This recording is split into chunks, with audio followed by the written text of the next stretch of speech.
Estamos de volta. Uma pesquisa feita com motoristas mostra que muita gente se transforma quando está atrás de um volante. Pessoas tranquilas ganham ousadia e outras muito seguras no dia a dia entram em pânico quando têm que dirigir. Mais do que definir o perfil destes motoristas, a pesquisa pode nos ajudar a entender o trânsito e a deixá-lo mais civilizado. Daniele tirou a carteira de motorista em 2001. Tudo ia bem, quando de repente ela parou de dirigir. Muito medo, certo pânico, medo do trânsito, medo do carro, enfim, não conseguia mais dirigir. Foram 6 anos longe do volante, mas Daniele ficou grávida, precisava do carro e decidiu procurar a ajuda de uma psicóloga. Existem vários fatores, né? Começa lá na infância, o fato de não ter mulheres motoristas na família, minha mãe não dirigia. Então é um conjunto de fatores que faz com que você não se sinta capaz, né? O órgão responsável por isso te capacita, mas você não se autoriza. Está bastante voltado para o perfil da pessoa. É uma pessoa que gosta de tudo muito certo, tem um padrão de perfeccionismo. Sabe tecnicamente dirigir, mas tem medo de errar naquele começo do seu dirigir. Então deixa o carro em casa.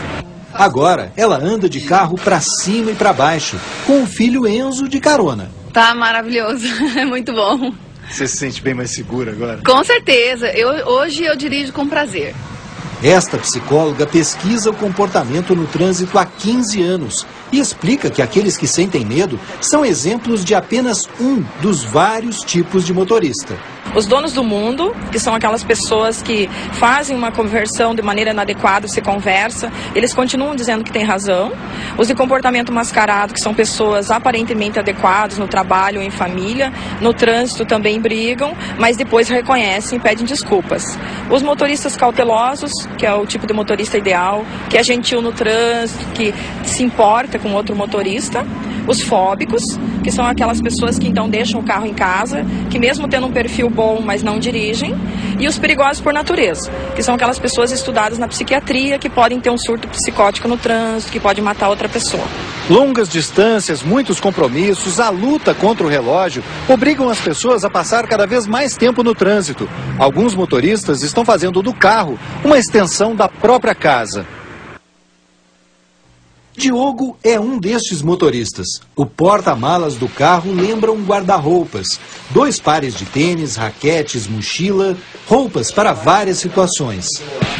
Geralmente sempre procuro deixar as coisas assim que eu preciso para correria do dia a dia, assim, fica mais fácil, assim, né? Porque tudo que a gente precisa já está no carro. Nas nossas casas, nosso espaço privado, o carro está se tornando um pouco carro-casa, e as pessoas estão levando para a rua. Então é uma residência móvel, fixa num determinado momento.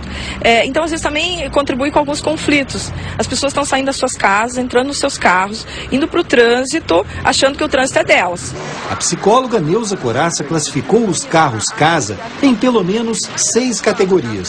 Um retrato bem humorado do motorista brasileiro. O carro escritório tem notebook para uma consulta à internet, o motorista fala constantemente ao celular e carrega sempre uma pilha de livros e documentos. O carro copa-cozinha é aquele em que a pessoa não tem tempo de parar para almoçar. Um ambiente perfeito para comer um lanchinho rápido, tomar café ou um suco. Geralmente, no fim do dia, acumula o que sobrou das embalagens.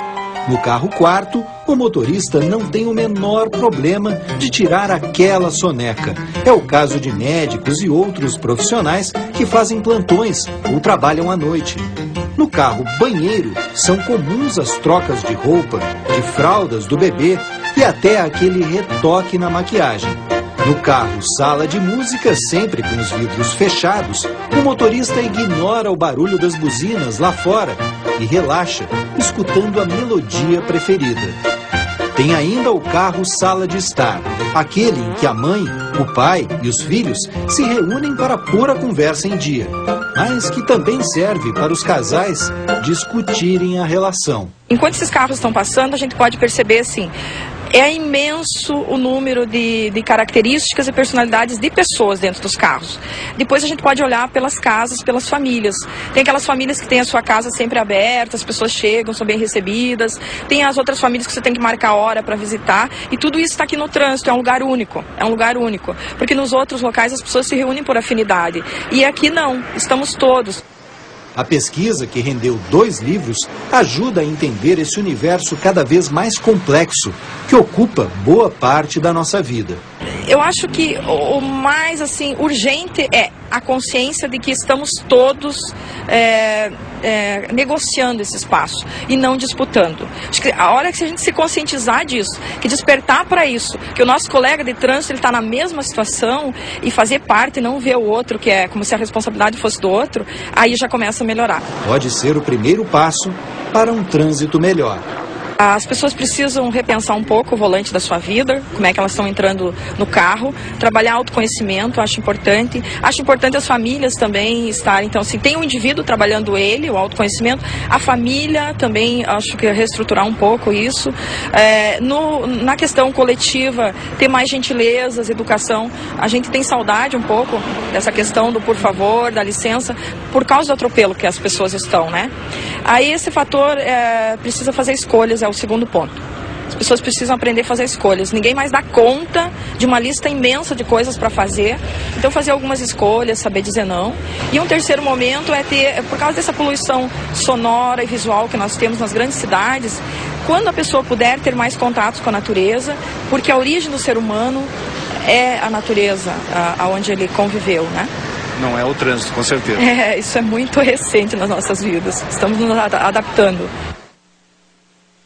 E aí, conseguiu se encaixar em um dos perfis? O Globo Comunidade está terminando, mas nós voltamos no sábado que vem às 8 horas. Obrigada pela companhia, tenham todos um ótimo fim de semana e até mais.